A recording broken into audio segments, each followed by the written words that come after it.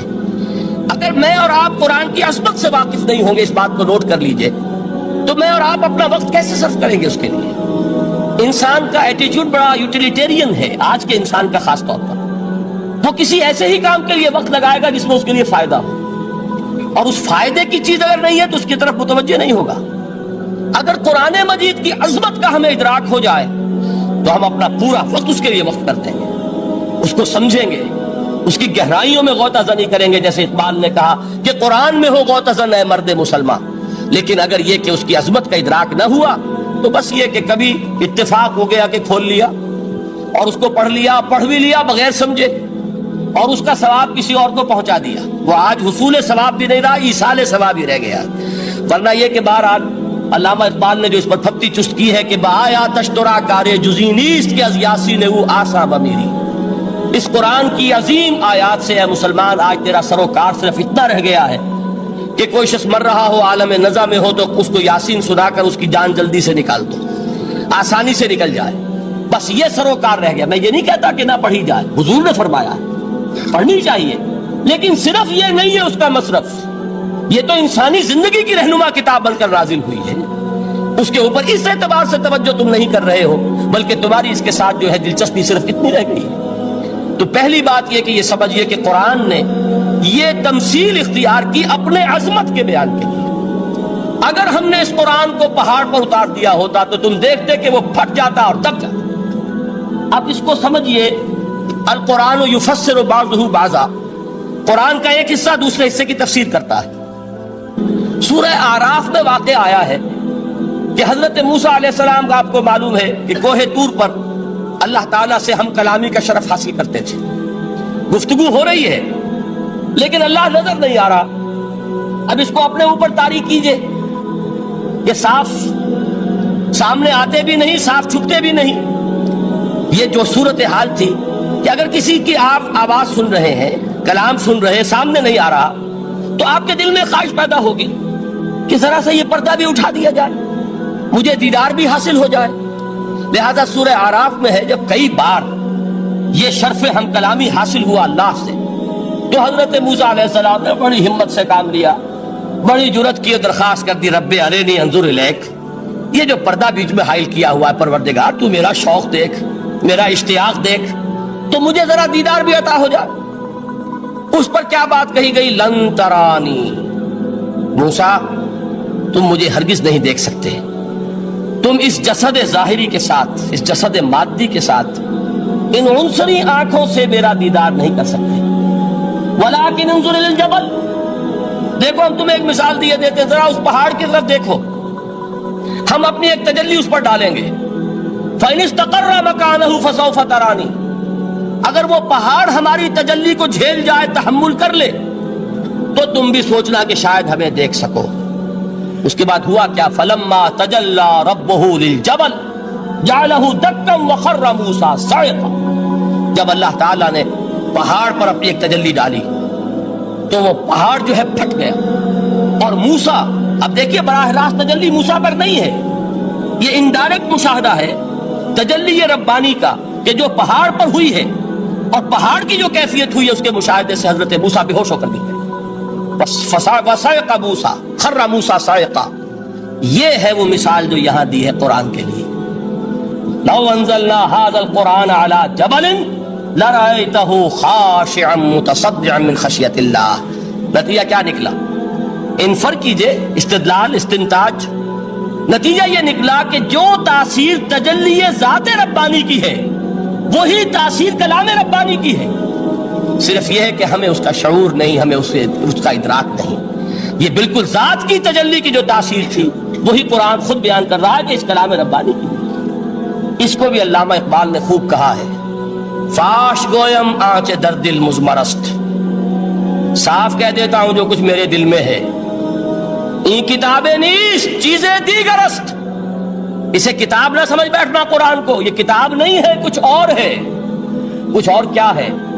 مثل حق پنہاؤ ہم پیداستو، زندہ پائندہ گویاستو، یہ تو جیسے اللہ تعالیٰ کی ذات ہے، مثل حق، ذات حق سبحانہ و تعالیٰ کی طرح یہ زندہ ہے، پائندہ ہے، مثل حق پائندہ گویاستو، یہ جو ہے زندہ ہے، یہ متکلم ہے، کلام نہیں ہے۔ کل صفات ربانیہ جو ہیں ظاہر اور باطن، مثل حق پنہا، ظاہر و پنہا، اور حی و قیوم جیسے اللہ کی ذات ہے، وہی صفات اس کلام کی ہیں۔ اور اس کے بعد وہ شعر آیا تھا جو میں پہلے سنا چکا ہوں، چوں بجاں در رفت جاں دیگر شبت، جب یہ قرآن کسی انسان کے اندر سرایت کر جاتا ہے، اس کے دل پر نازل ہوتا ہے۔ دیکھیے یہ الفاظ آپ کو کہیں اور نہیں ملیں گے۔ میرے نزدیک جہاں علامہ اقبال اس دور میں قرآن کی عظمت کا سب سے بڑا ثبوت ہے، وہاں عظمت قرآنی کے سب سے زیادہ واقف اور اس کا سب سے زیادہ شعور رکھنے والے بھی علامہ اقبال۔ یہ الفاظ آپ کو کہیں نہیں مل سکیں گے کہ مثل حق پنہاؤ ہم پیداستو، زندہ پائندہ گویاستو، چوں بجاں در رفت جہاں دیگر شود، جہاں چو دیگر شد جہاں دیگر شود۔ جب یہ انسانوں کے اندر سرایت کر جاتا ہے، ان کے اندر ایک انقلاب آ جاتا ہے، اور یہ اندر کا انقلاب ہے جو ایک عالمی انقلاب کا پیش خیمہ بنتا ہے۔ آپ آرڈیننس کے ذریعے سے نمازیں پڑھوائیں گے تو پھر نماز وہی پڑھی جائے گی جو آفس ٹائم میں آئے گی، باقی اور کیوں پڑھیں گے؟ وہ تو آرڈیننس کے ذریعے سے پڑھائی جا رہی ہے نا۔ اس کا حشر تو وہ ہوگا جو ہمارے ہاں دیکھا جا چکا ہے۔ اور اس وقت بھی، اس زمانے میں میں نے یہ سنا ایک جگہ کہ کلاس 4 امپلائیز جو ہیں، وہ شروع میں جب آرڈیننس نافذ ہوا تھا ہمارے ہاں تو دفتروں میں بڑا اہتمام ہوا، آفیسرز نے خاص طور پر بڑے اہتمام سے ظہر کی نماز پڑھنی شروع کی۔ لیکن مجھے بتایا گیا کہ کلاس 4 امپلائیز جو ہیں ہمارے، یہ ڈرائیورز ہیں، پی اینز ہیں، یہ کھڑے ہنستے رہتے ہیں، شریک نہیں ہوتے۔ میں نے ان سے کہا وہ اس لیے کہ انہیں معلوم ہے کہ آپ بھی تو یہی پڑھ رہے ہیں صرف نماز، باقی آپ کے ڈرائیور سے اور آپ کے خانسامہ سے یہ بات چھپی ہوئی نہیں ہے کہ عصر آپ نے بھی نہیں پڑھنی، یہ صرف زور ہے جو آپ پڑھ رہے ہیں۔ تو یہ اصل میں اندر کا انقلاب جب تک نہ آئے، باہر کا ٹھوسا ہوا انقلاب، وہ تو جب پریشر ہٹ جائے گا تبدیلی ختم ہو جائے گا۔ چوں بجاں در رفت جہاں دیگر شبت، اندر انقلاب آئے، جب اندر تبدیلی ہو جائے گی اب انسان کا پورا وجود بدلے گا، پھر اس کے اندر سے تبدیلی جو ہے وہ ابھرے گی، اسے کسی خارجی دباؤ کی ضرورت نہیں ہوگی۔ جہاں جو دیگر شد جہاں دیگر شبت، اور جب انسانی شخصیتوں کے اندر یہ انقلاب اندر سے آتا ہے تو پھر وہ عالمی انقلاب بنتا ہے، جیسے کہ محمد رسول اللہ کا انقلاب۔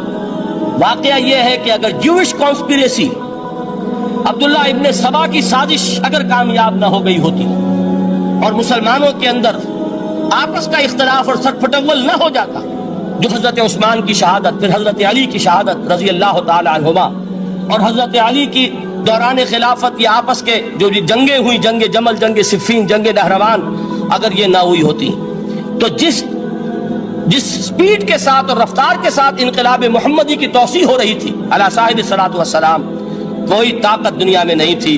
اقبال نے اس کا بھی نقشہ کھینچا ہے کہ تھمتا نہ تھا کسی سے سیل رواں ہمارا، وہ سیل رواں تھا، کوئی روکنے والا نہیں تھا۔ انٹرنل سیبوٹاج وہ ہے کہ جس نے اس انقلاب کا راستہ روکا۔ تو واقعہ یہ ہے کہ وہ اندرونی انقلاب حضور نے برپا کیا قرآن کے ذریعے صحابہ میں، اندر سے جو انقلاب تھا اس نے عرب میں ایک انقلاب کی شکل اختیار کی، اور یہ انقلاب جو ہے اتنی اپنے اندر قوت رکھتا تھا، اتنی پوٹینشیلٹی تھی اس کی کہ وہ 20 برس کے اندر کہاں آکسس دریائے جیہوں، کہاں اٹلانٹک، تصور تو کیجیے، تاریخ میں اس سے پہلے اتنی بڑی کوئی مملکت قائم ہوئی نہیں، کہاں یمن اور کہاں ایشیائے کوچک، ایشیا مائنر، ٹرکی، یہاں سے وہاں اور وہاں سے یہاں، اتنی عظیم مملکت حضرت عثمان رضی اللہ تعالیٰ عنہ کے خلافت میں ہو چکی تھی۔ یہ بات اگر یہ چلتا معاملہ آگے تو کوئی قوت اب نہیں رہی تھی. سلطنت روما ختم ہو چکی تھی, سلطنت کسرا ختم ہو چکی تھی, پرچے اڑ گئے تھے. اب کون سی طاقت رہ گئی تھی جو شراب کا راستہ روکتی؟ یہ وہ یہودی سازش ہے جس نے اندر سے سبوٹاج کیا. بہرحال یہ ہے انقلاب محمدی کا طریقہ, اندر سے تبدیلی. اسی کو علامہ اقبال نے کہا ہے, تیرے ضمیر پہ جب تک نہ ہو نزول کتاب, گرہ کشا ہے نہ راضی نہ صاحب کشاف. یہ قرآن اب بھی تم ایسے محسوس کرو کہ جیسے تمہارے دل پر نازل ہو رہا ہے. اور مجھے یاد آیا امام ابن قیم رحمۃ اللہ علیہ, ان کا ایک بڑا پیارا جملہ ہے. وہ کہتے ہیں قرآن کے بعض پڑھنے والے ایسے ہیں کہ جب وہ قرآن کو پڑھتے ہیں تو یوں محسوس کرتے ہیں کہ قرآن مصحف میں لکھا ہوا نہیں ہے, ان کے اپنے دل کے اوپر کندہ ہے, دل کے اوپر سے پڑھ رہے ہیں. یعنی اتنی کامل مطابقت وہ محسوس کرتے ہیں, اپنی فطرت, ہیومن نیچر اور قرآن کے اندر اتنی مطابقت ہے. اس طرح وہ ٹیلی کرتے ہیں ایک دوسرے کے ساتھ کہ محسوس ہوتا ہے کہ وہ کتاب ان صفحات میں لکھی ہوئی نہیں ہے بلکہ لوح قلب پر لکھی ہوئی ہے کہ جہاں سے وہ انسان اسے پڑھ رہا. تو پہلی بات تو قرآن مجید کی اس آیت کے حوالے سے اس پہلو سے ہمارے سامنے آئی کہ جو تاثیر ہے ذات ربانی کی تجلی کی, وہی تاثیر ہے اس قرآن مجید کی, بشرطے کہ ہمارے دل جو ہیں وہ کچھ اپنے اندر اس استعداد اور صلاحیت کو پیدا کر لیں. دوسرا مقام ہے سورہ یونس کا. اب کسی کلام کی عظمت کا دوسرا پہلو ہو سکتا ہے اس کی افادیت کے اعتبار سے, اس سے فائدہ کیا ہوگا نوع انسانی کے لیے. دیکھیے دو آیات, یہ عظیم خزانے ہیں عظمت قرآن کے. سورہ یونس میں یا ایھا الناس, اے لوگو, قد جاءتکم موعظۃ من ربکم وشفاء لما فی الصدور وہدی ورحمۃ للمؤمنین. 4 الفاظ نوٹ کر لیجئے. اے لوگو, آ گئی ہے تمہارے پاس وہ چیز تمہارے رب کی طرف سے جو موعظہ ہے. موعظہ کسے کہتے ہیں؟ نصیحت. اس بات کو ذرا سمجھ لیجئے ترتیب کیا ہے. نصیحت اسے کہتے ہیں, جی رہا نہیں جا رہا, میں نے اس کی ترتیب بدلی ہوئی ہے. مجھے یاد دلایا ایک صاحب نے کہ سورہ رحمان کی ابتدائی آیات کا بیان تو رہ گیا, وہ رہا نہیں, میں نے پڑھا کسی اور ترتیب سے تھا, بیان کسی اور ترتیب سے کر رہا ہوں. پڑھنے میں 4, 2 اور 1, اور اب جو میں بیان کر رہا ہوں پہلے ایک آیت سورہ حشر کی جو بیان کی, اب 2 آیات ہیں سورہ یونس کی. لوگوں, تمہارے پاس آ گئی ہے تمہارے رب کی طرف سے موعظت, اور تمہارے سینوں کے اندر جو روگ ہیں ان کے لیے علاج. توجہ کیجئے گا, ہم نے قرآن کو کیا سمجھا ہے؟ صرف ایک مقدس کتاب, ایک حصول ثواب یا ایصال ثواب کا آلہ. قرآن ہے کیا؟ نمبر 1 موعظہ. موعظہ کسے کہتے ہیں؟ وعظ اسے کہتے ہیں وہ بات جس سے دل نرم ہو جائے, دل کے اندر گداز پیدا کرنے والی شے. وجہ کیا ہے؟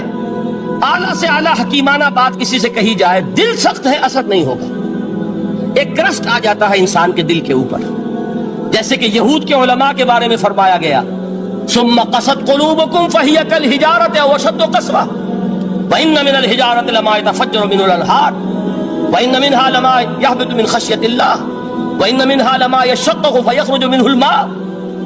اے لوگوں, پھر تمہارے دل سخت ہوتے چلے گئے, پھر وہ پتھروں کے مانند سخت ہو گئے, بلکہ ان سے بھی زیادہ سخت, اس لیے کہ پتھروں میں تو وہ بھی ہوتے ہیں کہ جو اللہ کے خوف سے گر جاتے ہیں, پتھروں میں وہ بھی ہوتے ہیں کہ جو اللہ کی خشیت سے پھٹ جاتے ہیں, ان میں سے پانی بہ نکلتا ہے. پتھر تو اس طرح کے ہیں, لیکن انسان کا دل جب سخت ہو جائے, جب پتھر بن جائے, تو کوئی شے دنیا کی اس کی سختی کا مقابلہ نہیں کر سکتی. پہلے اس سختی کو نرم کریں گے, جیسے زمین ہے چٹیل زمین, اس زمین کے اندر ہل چلے گا تو بارش جو ہے فائدہ دے گی. اس کو آپ زمین کو نرم کرتے ہیں تاکہ وہ بارش کو جذب کرے, ورنہ چٹیل زمین ہے سخت, وہ پانی بہ جائے گا اور وہ زمین کے اندر جذب نہیں ہوگا. تو پہلا لفظ استعمال کیا موعظہ. یہ قرآن واعظ ہے, نصیحت ہے, دلوں کو نرم کرتا ہے, دلوں پر جو کرسٹ آ گیا ہے سخت اسے توڑتا ہے, اس میں ہل چلاتا ہے. پھر کیا کرتا ہے؟ پھر جب یہ جذب ہوتا ہے, شفاء لما فی الصدور, جو سینے کے روگ ہیں ان کے لیے شفا ہے. اب آپ غور کیجئے گا, علامہ اقبال نے انہی 2 اعتبارات سے مسلمانوں کا مرثیہ کہا ہے کہ مسلمانوں نے اس قرآن کو نہ موعظہ کے لیے استعمال کیا اور نہ تزکیہ نفس کے لیے استعمال کیا, بلکہ اس کو تو صرف بنا لیا ہے وہ جان آسانی سے نکالنے کا نسخہ یا ایصال ثواب کا آلہ. چنانچہ کہتے ہیں واز کے لیے واعظ دستاں زنو افسانہ بند. واعظ جو ہے ہمارے داستانے کہتے ہیں، افسانے کہتے ہیں، قصے کہتے ہیں، لطیفے کہتے ہیں. معنی او پست و حرف او بلند، اس کے بیان میں معنی تو ہوتے ہیں بہت ہی گھٹیا، نیچے کے پست. الفاظ کا شکو ہوتا ہے، الفاظ بہت اونچے ہوتے ہیں. از خطیب و دیلمی گفتارے او با ضعیف و شاذ و مرسل کارے او. سارا باز و نصیحت جو ہو رہا ہے وہ ضعیف حدیثوں کے ذریعے سے، ضعیف روایات بخاری کی ہو، مسلم کی ہو، ترمذی کی ہو، ابن ماجہ کی ہو. کہاں خطیب بغدادی اور دیلمی، وہ کتابیں کہ جن کی کوئی سند نہیں ہے، وہاں کی روایات کے ذریعے سے لوگوں کو تذکیر کرنے کی کوشش کر رہے ہیں. با ضعیف و شاذ و مرسل کارے ہو، ضعیف روایات، شاذ روایات، مرسل روایات جن کا سلسلہ روایت محمد الرسول اللہ تک متصل نہیں ہے، اس کے ذریعے سے کر رہے ہیں. حالانکہ موعظہ، سب سے بڑا موعظہ یہ قرآن تھا. قرآن کہتا ہے خود فذکر بالقرآن من یخاف وعید. اے محمد صلی اللہ علیہ وسلم، آپ اس قرآن کے ذریعے نصیحت کیجئے. یہ قرآن ہے جو دلوں کی سختی کو ختم کرے گا، گداز پیدا کرے گا. دوسری طرف علامہ اقبال کیا کہتے ہیں کہ جہاں تک ہمارے ہاں جو بھی تصوف کے معروف حلقے ہیں، صوفیاء حق کی بات نہیں کہہ رہا، وہاں قوالی ہو رہی ہوگی تو حال آ جائے گا. صوفی پشمینہ پوشے حال مست، از شراب نغمہ قوال مست. قوال سے جو کچھ مل رہا ہے، حال آ رہا ہے، مستی آ رہی ہے، کیف اور سرور حاصل ہو گیا ہے. صوفی پشمینہ پوشے حال مست، از شراب نغمہ قوال مست. لیکن یہ کہ اس کی محفل میں درنمی سعادت بقرآن محفلش، اس کی محفل میں قرآن کا کہیں گزر نہیں ہے. جبکہ محمد الرسول اللہ صلی اللہ علیہ وسلم کی بھی ایک محفل ہوتی تھی، محفل سماع. وہ محفل سماع کیا تھی؟ حضور صحابہ سے فرمائش کر کر کے قرآن سنتے تھے. حضرت عبداللہ ابن مسعود رضی اللہ تعالیٰ عنہ کی روایت موجود ہے کہ مجھے ایک مرتبہ حکم دیا حضور نے کہ قرآن سناؤ. میں نے عرض کیا حضور آپ کو سناؤں؟ آپ پر تو نازل ہوا ہے. تو حضور نے فرمایا نہیں، مجھے کسی اور سے سن کر کچھ اور لطف حاصل ہوتا ہے. اب امتثال امر میں حضرت عبداللہ ابن مسعود رضی اللہ تعالیٰ عنہ نے سورہ نساء پڑھنی شروع کی. 41ویں آیت پر پہنچے. چشم تصور سے دیکھیے کہ حضور بھی تشریف فرما ہے، صحابہ کرام کی محفل ہے، اور صحابہ کیسے بیٹھا کرتے تھے ادب کے ساتھ. ایک روایت میں الفاظ آئے ایسے بیٹھتے تھے ساکت و صامت ہو کر، بالکل خاموش، سکون، ساکن اور ساکت اور صامت، کہ جیسے ان کے سروں پر پرندے بیٹھے ہیں کہ ذرا جنبش کریں گے تو پرندہ اڑ جائے گا، اس ادب کے ساتھ. تو وہ محفل جو ہے حضور صلی اللہ علیہ وسلم کی، اور ایک صحابی حضرت عبداللہ ابن مسعود گردن نیچی کیے ہوئے ہیں اور قرآن پڑھتے چلے جا رہے ہیں. جب اس آیت پر پہنچے فَكَيْفَ إِذَا جِئْنَا مِن كُلِّ أُمَّةٍ بِشَهِيدٍ وَجِئْنَا بِكَ عَلَىٰ هَٰؤُلَاءِ شَهِيدًا. کیا ہوگا اس دن جس دن کہ ہم ہر امت پر ایک گواہ کھڑا کریں گے، اور اے نبی آپ کو گواہ بنا کر لائیں گے ان کے خلاف. آپ کو یہ ٹیسٹیفائی کرنا ہوگا کہ اللہ تیرا جو کلام میرے پاس آیا تھا میں نے پہنچا دیا تھا، اب ان کی ذمہ داری ہے. They are accountable, they are responsible. اس پر حضور نے فوراً فرمایا حسبک حسبک، بس کرو بس کرو. اور حضرت عبداللہ ابن مسعود فرماتے ہیں کہ میں نے جب نگاہ اٹھا کر دیکھا حضور کے آنکھوں سے آنسو روا تھے. یہ ہے سماع، یہ محفل سماع ہے. کاش کہ اللہ تعالی ہمیں اس کی توفیق عطا فرمائے. یہ ہے مسنون محفل سماع. اس قرآن کے اندر وہ گداز ہے. آیا کہ نہیں 7ویں پارے کی بالکل آغاز میں وَإِذَا سَمِعُوا مَا أُنزِلَ إِلَى الرَّسُولِ تَرَىٰ أَعْيُنَهُمْ تَفِيضُ مِنَ الدَّمْعِ مِمَّا عَرَفُوا مِنَ الْحَقِّ يَقُولُونَ رَبَّنَا آمَنَّا فَاكْتُبْنَا مَعَ الشَّاهِدِينَ. تو یہ ہے دوسری چیز کہ در حقیقت تزکیہ نفس کا ذریعہ یہ قرآن ہے. سینوں میں جو روگ ہیں، حب دنیا، حب مال، حب شہرت، حب اقتدار، جس کو کہ ایڈلر کہتا ہے دی ارج ٹو ڈومینیٹ، میرا غلبہ ہو، میرا تسلط ہو، میں نمایاں ہو جاؤں، میری حکومت بن جائے، اختیار میرے ہاتھ میں آ جائے، دی ارج ٹو ڈومینیٹ. یہ ساری ارجز ہیں ہماری در حقیقت جس سے فساد رونما ہے. یہ حب مال ہے جس کی وجہ سے ہمارے اندر تنافس ہے. الہاکم التکاثر حتی زرتم المقابر. یہ کثرت اور بہتات کی طلب تمہیں غافل کیے رکھتی ہے یہاں تک کہ قبروں تک جا پہنچتے ہو. آنکھ انسان کی کھل نہیں پاتی. جس کے پاس 10 نسلوں کے لیے کھانے کو موجود ہے، اس کی بھی حرص جو ہے اور مزید کا لالچ جو ہے وہ ختم نہیں ہوتا. یہ چیزیں ہیں اصل روگ. ان دلوں کے روگوں کا اور سینوں کے اندر کے ان امراض کا علاج قرآن. یا ایھا الناس قد جاءتکم موعظۃ من ربکم وشفاء لما فی الصدور. اب جب یہ دو چیزیں ہو جائیں گی, اب تیسرا لفظ ہے ہدن. ہدایت بیکار ہے جب تک دل میں گداز نہ ہو. ہدایت بیکار ہے جب تک کہ نیت درست نہ ہو. کوئی شخص بڑا عالم ہے لیکن اپنے علم کو اس نے ذریعہ بنایا ہے دنیا کمانے کا, تو در حقیقت یہ قرآن اس کے حق میں ہدایت نہیں ہے, اس کے حق میں عذاب خدا بندی کا ذریعہ بن رہا. حضور نے خود فرمایا القرآن حجت لک او علیک. یہ قرآن یا تمہارے حق میں حجت ہے یا تمہارے خلاف حجت بنے گا قرآن کے قیامت کے دن. اس لیے کہ ایک شخص اس کو دنیا کمانے کا ذریعہ بنا رہا ہے, ایک شخص اس کو شہرت کے حصول کا ذریعہ بنا رہا ہے, ایک شخص علم کو ذریعہ بنا رہا ہے دنیا میں نمایاں ہونے کا, اپنی تعریف کا. حضور نے فرمایا کہ قیامت کے دن سب سے پہلے 3 افراد کا معاملہ پیش ہوگا عدالت خدا بندی میں. ایک وہ جو بڑا عالم سمجھا جاتا تھا, اس سے بڑا علم پھیلا. دوسرا وہ جو بہت صاحب ثروت تھا, اس نے بہت خیرات کے کاموں میں پیسہ لگایا. تیسرا وہ جو دنیا میں شہید سمجھا جاتا تھا کہ اللہ کی راہ میں جنگ کرتے ہوئے جان دے دیا. اللہ ان تینوں سے جو اس کو نعمتیں دی تھی ان کا ذکر کر کے پوچھے گا کہ میں نے تمہیں یہ دیا, تمہیں یہ دیا, تمہیں یہ دیا, تم کیا کر کے لائے؟ وہ شہید کہے گا کہ اللہ میں نے تیری راہ میں جنگ کی اور اپنی جان دے دی تاکہ تو راضی ہو جائے. اللہ فرمائے گا کذبتا, تو نے جھوٹ بولا. انک قد قاتلت لان یقال جریء, تو نے تو یہ جنگ اس لیے کی تھی کہ کہا جائے کہ بڑا جری ہے, بڑا بہادر ہے. یہ لوگوں سے بہادری کے تمغے لینا تمہارا مقصود تھا. وقد قیل, وہ کہا جا چکا ہے, اب یہاں تمہارے لیے کچھ نہیں. اور فرشتوں کو حکم ہوگا اور وہ اوندے منہ اس کو گھسیٹتے ہوئے جہنم میں جھونک دیں. دنیا میں شہید سمجھا جا رہا ہے, آخرت میں جہنمی. یہی حال اس عالم کا ہوگا, یہی حال اس دولت مند کا ہوگا. تم نے یہ علم پھیلایا تھا کہ تمہارے علم کا چرچا ہو جائے, تمہاری شہرت ہو جائے, لوگ تمہاری دستبوسی کرنے لگیں, لوگ تم سے جھک کر ملیں. وہ دنیا میں ہو گیا, تمہارا مطلوب مل چکا, تمہارا مقصود حاصل ہو چکا, اب یہاں کچھ نہیں. تو جان لیجئے کہ جب تک دلوں کے روگ درست نہ ہو, علم بیکار ہے, ہدایت قطعاً غیر مفید ہے. پہلے دلوں کا کرشٹ اترے, اس کی سختی دور ہو, یہ ہے موعظہ. دلوں کے اندر سے حب جاہ, حب دنیا, حب مال نکلے, یہ ہے تزکیہ. شفاء لما فی الصدور, اب ہدایت خدا بندی. اب راستہ آپ دیکھیں گے اور اس راستے پر چلیں گے. یہ ہدایت جو ہے دنیا میں, یہی آخرت میں رحمت کی شکل میں ظاہر ہوگی. جنہوں نے اس قرآن کی ہدایت سے فائدہ اس دنیا میں اٹھایا, آخرت میں رحمت خدا بندی کی بدلیاں ان پر سائے کریں. ایک حدیث میں تو باقاعدہ الفاظ آئے ہیں کہ سورہ بقرہ اور سورہ آل عمران یہ 2 بدلیوں کی صورت میں ظاہر ہوں گی میدان حشر میں, اور ان لوگوں پر سایہ کریں گی کہ جن کو ان سے بڑی محبت تھی. یہ 4 الفاظ نوٹ کر لیجئے اسی ترتیب کے ساتھ. یا ایھا الناس قد جاءتکم موعظۃ من ربکم وشفاء لما فی الصدور وہدی ورحمۃ للمؤمنین.